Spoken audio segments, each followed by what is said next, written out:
Amados irmãos, a paz do Senhor. Aqui novamente pastor Gedeon Júnior e hoje para finalizarmos 1 Coríntios capítulo 10. Amém?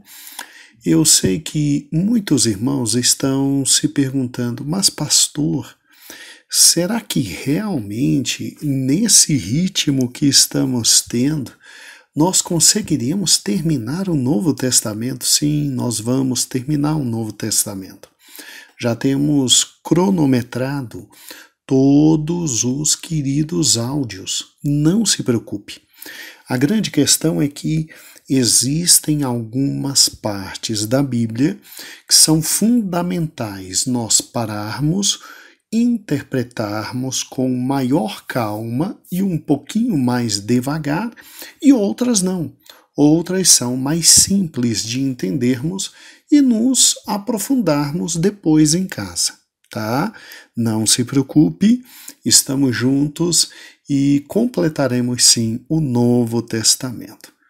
Amados, agradecemos a confiança da igreja, agradecemos a liderança da igreja e nossa amada pastora Loide Ramos. Vamos então para 1 Coríntios capítulo 10, do versículo 14 ao 22. E eu chamo a atenção dos irmãos para o versículo 21 e o versículo 22, pois são o centro da interpretação desta parte tão polêmica e tão fundamental. Veja o versículo 21. Não podeis beber o cálice do Senhor e o cálice dos demônios. Não podeis ser participantes da mesa do Senhor e da mesa dos demônios. Ou provocaremos zelos no Senhor? Somos acaso mais fortes do que ele? Terrível, né? O apóstolo Paulo sentencia de forma radical. Não podemos beber o cálice do Senhor e o cálice dos demônios. Não podemos participar da mesa do Senhor e da mesa dos demônios. Irmãos, o que aqui está acontecendo? O que Paulo está, na verdade, tratando e por que tamanha repreensão à igreja de Corinto? O pano de fundo histórico aqui é a questão referente à liberdade e à participação das festas, entre aspas, culturais que haviam na região ali da querida cidade de Corinto. Ou seja, antes de Paulo chegar, obviamente a cidade, como uma boa e velha cidade grega, tinha um panteão de deuses. Deuses para todo lado. Ídolos para todo lado. E é óbvio que os cultos eram realizados como forma de propiciação, ou seja, apaziguamento daquele Deus que a pessoa servia na cidade de Corinto. Só que, além dos cultos, se acreditava pia e totalmente que todos os benefícios viriam daqueles deuses e haviam dias marcados, datas marcadas, momentos marcados para que o Deus específico fosse dignificado, fosse adorado e fosse festejado. E aí a grande questão era exatamente o seguinte: nós, depois que aceitamos a Cristo aqui na cidade de Corinto, e nós sabemos que o ídolo é nada, que o ídolo não pode coisa nenhuma, que o ídolo nada mais é do que mero ídolo. Nós podemos participar das festas aos ídolos, desses momentos culturais da cidade? Como é que é? Deus não libertou a gente? Se nós somos livres, livres somos. Pela oração, tudo é santificado.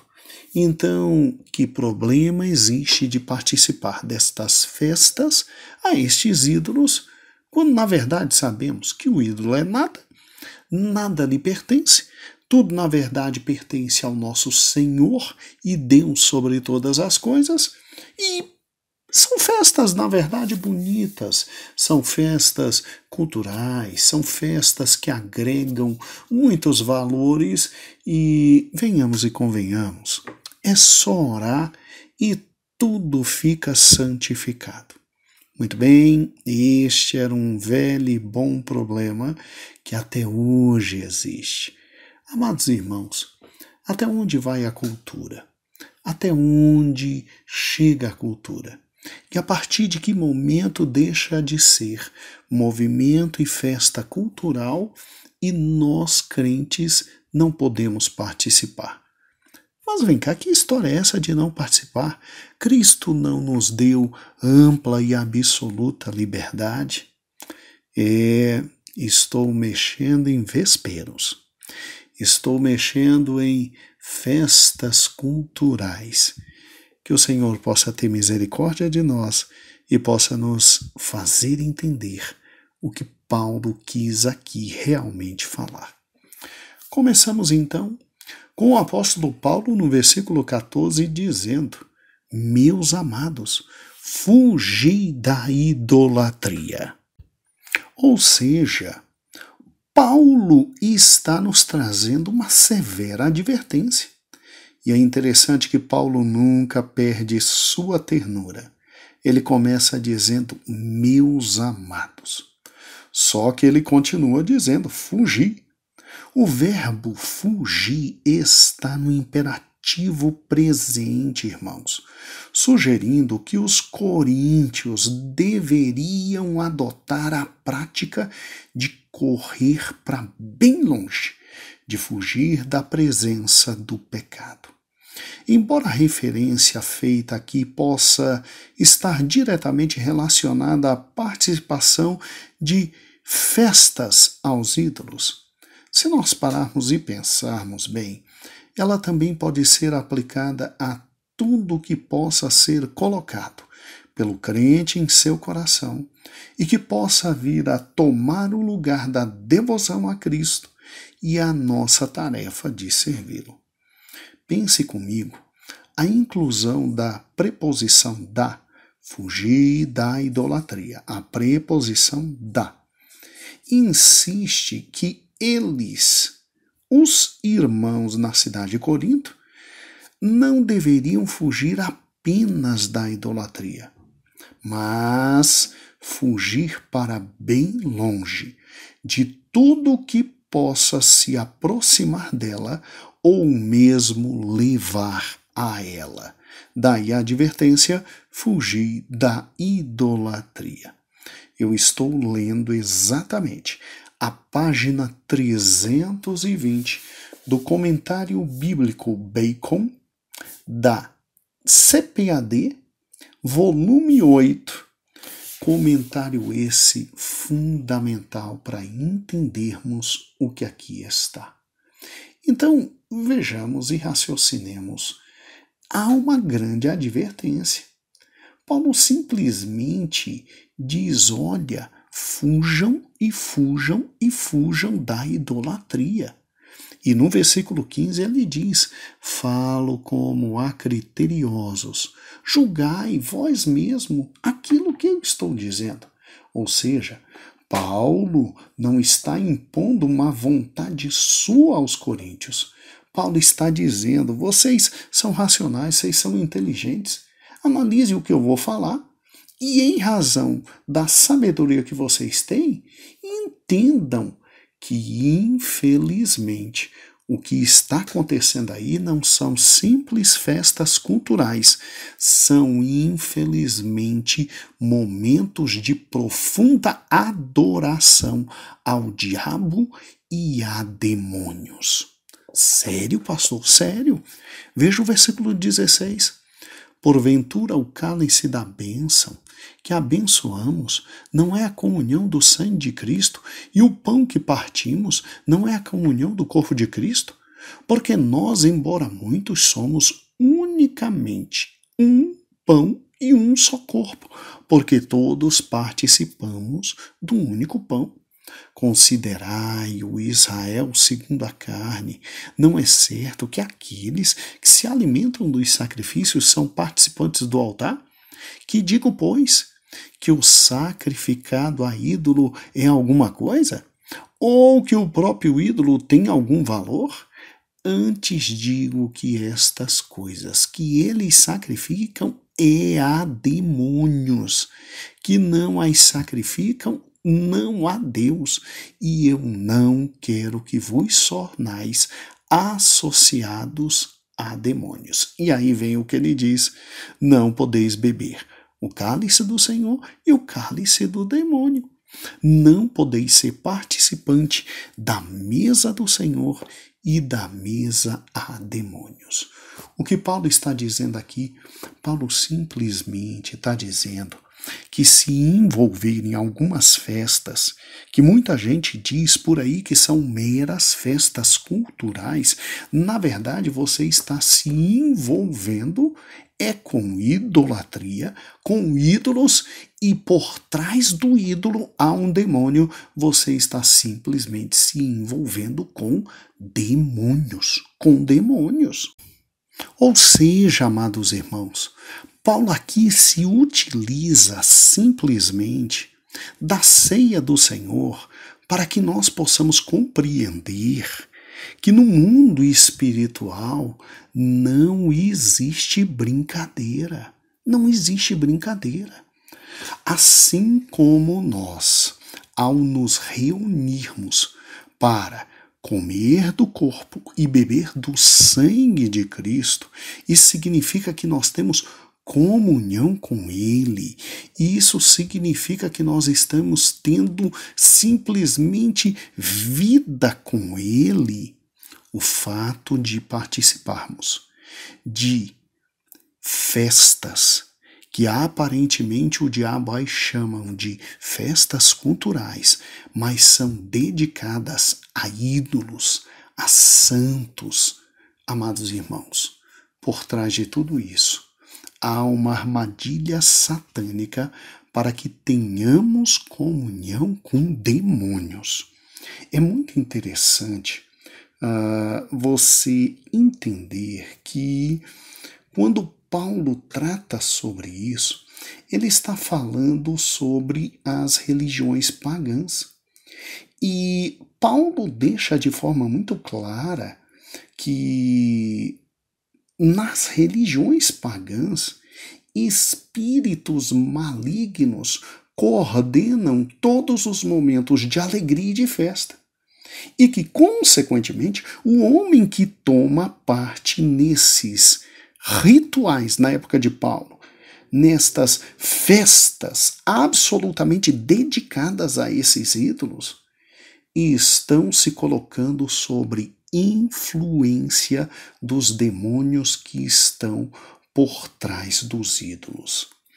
É muito interessante notar o que um dos grandes pensadores de todos os tempos, o professor Alford, ele escreve: escute, estando o paganismo sob o domínio de Satanás, ele e seus anjos são de fato os poderes que estão sendo homenageados e adorados pelos pagãos, embora estes tenham pouca ou nenhuma consciência desta circunstância.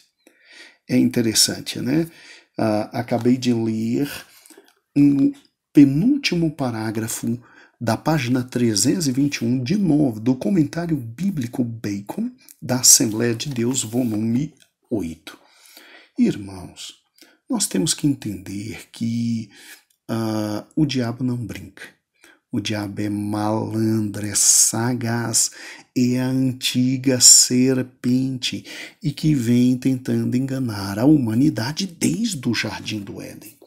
Não existe essa história de festa dedicada a ídolos que sejam meras festas culturais. Não existe. Deixe claro uma coisa, o Espírito Santo para você neste dia e eternamente.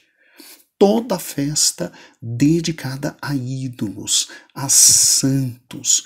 Coloque uma coisa no coração: por trás de cada um desses sempre tem uma multidão festejando, adorando, glorificando esses ídolos e esses santos, e sempre existem pedidos. Por quê? Porque eles creem que esses ídolos e esses santos ou são capazes de responder às orações que estão sendo feitas, ou são intermediários diante de Deus, a ponto destes seres responderem orações que estão sendo feitas. Então, coloca uma coisa no coração. Nós estamos agora em julho, estamos agora em agosto, e veja que há uma série de festas a santos: Santo Antônio, São João e vários outros santos. Não são festas inocentes, irmãos. São festas em que se alegram diante desses santos, comemorando tudo que esses santos podem fazer por toda uma população. E, obviamente, ainda pedidos são feitos. Ou você acha que todo mundo está no tal Santo Antônio só para comemorar o que Santo Antônio fez um ano antes com casamentos realizados? Mas tem muita gente ali pedindo casamento, é sério. E esse povo mal sabe que por trás de cada um desses santos, desses ídolos, existe um demônio. É por isso que Paulo diz de forma muito clara: não é para se associar a isso. Quando você senta, quando você come, quando você bebe, quando você está em todo esse momento de festa, você está tendo contatos com demônios. O cálice é o mesmo. Você está dando vazão a ídolos. Não, pastor, mas presta atenção, pelo amor de Deus, que interpretação idiota é essa, pastor? Pastor, nós somos livres, eu posso ir num São João tranquilo, sem nenhum problema, e eu posso lá participar, inclusive orando, a comida se torna santa, eu não tenho problema nenhum com o santo, eu não estou pedindo nada a ele, eu não estou vivendo nada a ele, eu inclusive sou mais forte que ele não me traz problema nenhum. Ah, é? Então tá bom. Então como fica o versículo 21 e 22? Não podeis beber o cálice do Senhor e o cálice dos demônios. Não podeis ser participante da mesa do Senhor e da mesa dos demônios. Não, mas Deus é maior do que isso. Deus não liga para isso. Ah, é? Não liga? E o versículo 22? Ou provocaremos zelos no Senhor? Somos acaso mais fortes do que Ele? Peraí. Você está querendo provocar a ira do Senhor? É isso que Paulo está dizendo. Tu és mais forte do que o Senhor. Se o Senhor está usando o apóstolo Paulo para dizer: não participa disso, porque qualquer festa onde se adoram, se veneram, se glorificam ídolos, não tem crente isento no meio disso. Não é para estar. É isso que Paulo está dizendo. Não é para estar. Ah, mas eu não vou adorar ídolos. Meu filho, você, infelizmente, está tendo contato com eles e não sabe por que depois algumas coisas estão acontecendo na sua vida. Ou seja, a liberdade que Deus te deu na fé e na graça não te dá o direito de participar destas, entre aspas, festas culturais, que de cultura não tem nada. Coloque uma coisa na cabeça: qualquer festa que adore a santos ou a ídolos, lembre-se que por trás de qualquer santo ou ídolo há demônios. Há demônios. Dê uma lidinha em Deuteronômio 32 e 17. Trata-se do cântico de Moisés. E em Deuteronômio 32, versículo 16, diz assim: com deuses estranhos provocaram zelos em Deus, com abominações o irritaram. Olha o versículo 17. Sacrifícios ofereceram aos demônios, não a Deus. A deuses que não conhecem, novos deuses que viram há poucos, dos quais se estremeceram seus pais. Entenda, por trás de um ídolo há um demônio. Olha o que diz o Salmo 106 e 37. Creio ser melhor começarmos a partir do versículo 34 no Salmo 106. Não exterminaram os povos como o Senhor lhe ordenara. Antes se misturaram com as nações e aprenderam as suas obras. Deram culto aos seus ídolos, os quais se lhe converteram em laço, pois imolaram seus filhos e suas filhas a demônios. Ah não, pastor, mas é muito radical essa interpretação, é muito radical essa interpretação. Ah, é? Pois é, desde pequena eu tenho ouvido isso do meu bom e velho pai, que hoje já está com o Senhor. Minha mãe não mudou a posição, minha mãe não autorizou posição nenhuma nova. E nós vamos continuar vendo dessa forma. Coloque uma coisa no coração. Entenda que a liberdade cristã não te dá o direito de participar de festas que chamam de culturais, mas que de cultural não tem nada. São festas de adoração a ídolos e festa de adoração a demônios. E a gente não está lá porque a gente não vai beber o cálice do Senhor na Santa Ceia e o cálice dos demônios nas festas voltadas a ídolos. Nós não vamos participar da mesa do Senhor nem da mesa dos demônios, porque nós não queremos provocar a ira do Senhor. Amados irmãos, acabei de botar a mão em Vespero Brabo, louvado seja o nome do Senhor por isso. E não vamos analisar do versículo 23 ao 33 de 1 Coríntios, capítulo 10, porque já fizemos isso na análise do capítulo 8. Um grande abraço, até a próxima aula, o próximo momento, o próximo áudio com 1 Coríntios, capítulo 11. E aí que o Vespero é pior ainda. Fala de mulher, fala de igreja e fala de véu. Deus nos ajude no próximo áudio. A paz do Senhor. Um grande abraço a todos.